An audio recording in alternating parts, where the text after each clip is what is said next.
السجون السرية في بلاد الحرية السجون السرية في بلاد الحرية السجون السرية في بلاد الحرية.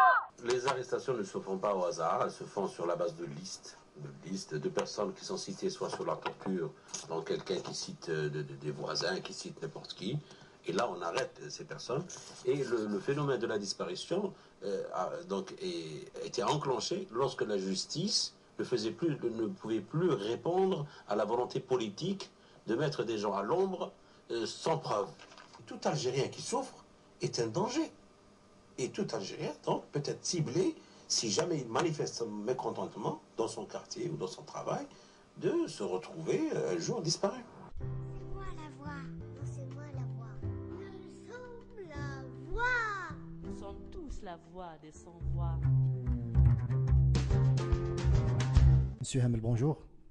Bonjour. Qu'est-ce que vous entendez d'abord par la question des disparus? Concernant la question que vous avez posée, évidemment la question disparue en tant qu'Algérien, j'ai déjà entendu de cette question et dans le cadre de mes travaux de recherche, j'étais amené à aborder cette question même d'une façon superficielle. Alors, que signifie la question des disparus? Ça veut dire tout simplement que c'est illégal, c'est puni par la loi et que ces disparitions ont été faites en dehors de la loi. Ça veut dire sans que la loi ait été respectée. Justement, dans vos travaux de recherche, vous avez toujours penché sur la question sécuritaire algérienne. Je vais enchaîner directement sur ce volet, sachant qu'en 1999, quand Abdelaziz Bouteflika est venu, l'une de ses promesses était de résoudre la question des disparus en Algérie. Une année après son élection, il tourne le dos au dossier. Pourquoi selon vous? C'est une question très complexe. Alors, là, le fait que Bouteflika est arrivé au pouvoir en 99, comme c'est un dossier qui reste très complexe, en 99, il faut voir la question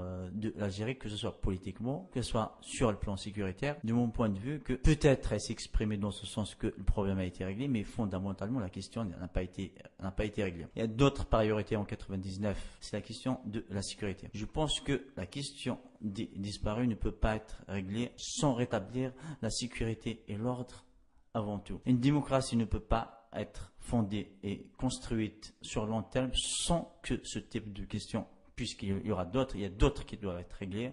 Vous évoquez donc le problème de l'instabilité en Algérie. En 99, l'Algérie n'était pas, selon vous, encore stable. Mais depuis, elle est devenue stable. Pourquoi la question n'a pas été réglée? Cette question des disparus a été abordée. Certains qui ont accepté le règlement qui a été proposé, d'autres n'ont pas été dans cette perspective. Ce qui est certain et important, le fait qu'une partie n'ont pas accepté l'accord qui a été proposé, cela est de leur droit. C'est pas qu'ils veulent pas de la réconciliation, je pense qu'ils y sont favorables, mais il est parfaitement légitime qu'ils réclament la justice et quand on a des parents, des enfants, des voisins, des maris, des frères qui ont disparu, littéralement disparu de la surface de la terre du jour au lendemain, et que l'État ne donne aucune explication, que l'administration ne cherche absolument pas à savoir ce qui s'est passé, on peut comprendre, il est légitime que les familles continuent ce travail de recherche de vérité et d'explication, simplement à la fois pour la mémoire, mais également pour la justice. Et puis c'est une manière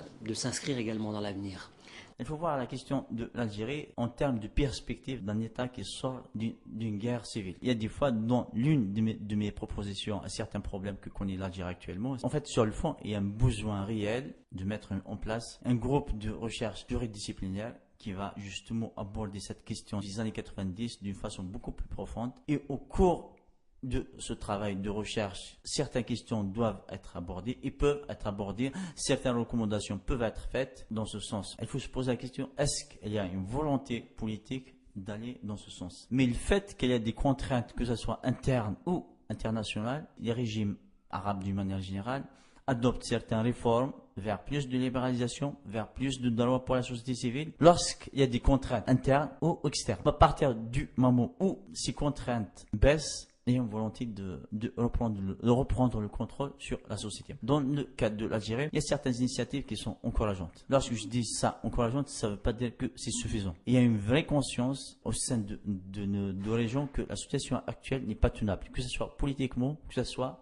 économiquement. Le vrai problème actuellement, il y a cette volonté d'aller dans ce sens, il y a une partie qui résiste, et le vrai problème, c'est que les solutions qui ont été adoptées ne sont pas bonnes, insuffisantes. On est en face d'un problème politique et le plus souvent, on essaie d'apporter des solutions économiques. Ce qui fait que cette question des disparus de mon point de vue, va rester pendant un moment. Elle va être réglée, mais j'en doute que ça soit dans les médias. En Argentine, au Maroc par exemple, la question des disparitions forcées a été résolue grâce à la mobilisation des familles, des militants des droits de l'homme, que ce soit au niveau local ou international. Pensez-vous que ce sera le même cas pour l'Algérie? Ça va être pareil pour l'Algérie. Il faut voir le discours politique. Le plus souvent, lorsqu'il y a un changement au sein des systèmes politiques, au sein de la société, les premiers changements qu'on peut constater, c'est au niveau du discours. Et lorsqu'on prend le discours politique algérien depuis 2 ans, il y a une certaine évolution au niveau du discours. Ça, c'est une chose. Ensuite, on revient sur le cas du Maroc, l'Argentine, il y avait même le cas de l'Espagne.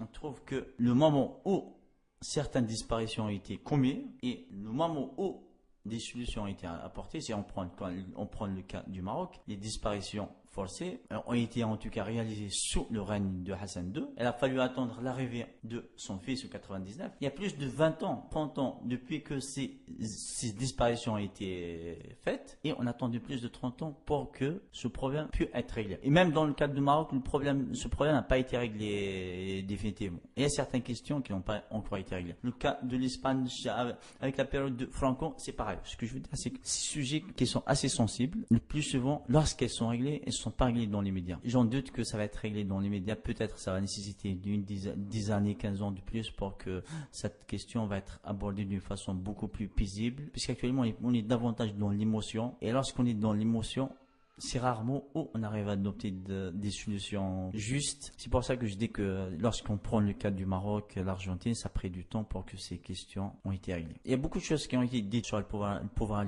algérien, mais le problème qui se pose, on est davantage dans la spéculation que sur des arguments concrets, sur le fait qu'il y avait un problème entre Bouteflika et les militaires. C'est ce que ça m'arrive de lire dans les journaux. De mon point de vue, on est davantage dans la spéculation que dans des preuves concrètes réelles. C'est pour ça que j'ai toujours insisté sur le besoin réel de mettre en place un groupe de recherche qui va aborder les années 90, une commission, je ne sais pas, ça va être très très important. Actuellement, certains parlent de Disney noir, certains parlent de guerre civile. Il y a beaucoup de concepts. À partir de là, moi, le but de cette étude, c'est justement de faire émerger un consensus réel sur cette période. Que ce soit un discours scientifique qui peut être repris par les hommes politiques pour que les Algériens puissent faire leur deuil sur cette question. On est en face d'un devoir de réalité. Les familles ont le droit de vérité. La société est dans le devoir de vérité. La question des disparus reste une question centrale pour la reconstruction de l'Algérie. On est toujours en phase de deuil national, qu'on le veuille ou non. Si l'Algérie est dans cette perspective de démocratisation et qu'une volonté politique réelle existe et que cette culture démocratique est suffisamment ancrée dans la société algérienne, de ce point de vue, je suis très très optimiste que la question des disparus va être réglée et d'autres questions vont certainement être réglées. Décryptage de la stratégie d'Alger par le président d'honneur de la Fédération internationale des droits de l'homme. Pour éluder la question, il y a 2 mécanismes de riposte qui sont mis sur pied. Le premier consiste à dire on va essayer d'indemniser les familles des victimes. D'abord, ça les fera peut-être taire et puis ça permettra d'assourdir un peu le bruit fait autour de tout ça, pense-t-il. Et deuxièmement, amnistie, donc autrement dit, auto-amnistie. C'est bien finalement. C'est bien pour eux.